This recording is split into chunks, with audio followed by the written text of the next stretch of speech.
That is a recipe very quickly, my friends, business people here, for the American dollar to cease to be the reserve currency of the world, which is already bubbling out there.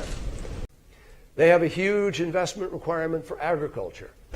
I went to China. We persuaded China, don't buy more oil. We persuaded India and other countries to step back. Can you imagine trying to sanction them after persuading them to put in place sanctions to bring Iran to the negotiating table? And when they have not only come to the table, but they made a deal, we turn around and nix the deal and then tell them you're going to have to obey our rules on the sanctions anyway. That is a recipe very quickly, my friends, business people here, for the American dollar to cease to be the reserve currency of the world, which is already bubbling out there. And if the United States were to behave that way, not only would we have lost them with respect to the sanctions, but we will lose their support if we had to use military action. Can you imagine Israel and the United States taking military action because we forced a situation where Iran goes back to what it was doing because we wouldn't live by the deal that we already agreed to, which the United Nations has already approved 15-0 in the Security Council? A two-pronged question, very simple. If Iran violates the UN sanctions, the arms embargo, the restrictions on ballistic missile development, will there be a snapback of UN sanctions? And, well... That's enough? Okay. No.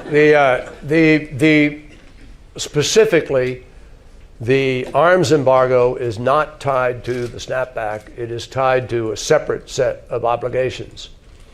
So they are not in material breach of the nuclear agreement for violating the arms piece of it.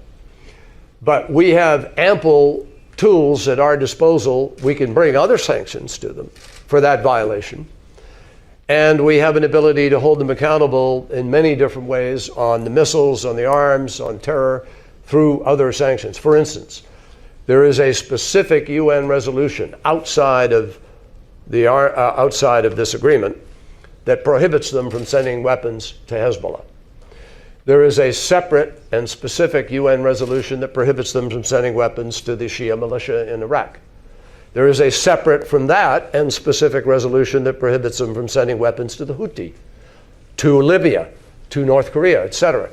We also have what's called the Missile Control Technology Regime. We have a proliferation security initiative with 100 countries that allows us to put sanctions on countries for any kind of missile sales, missile advance, etc.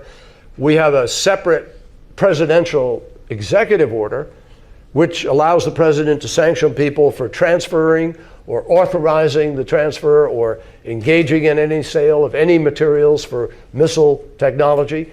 So we have huge tools available to us.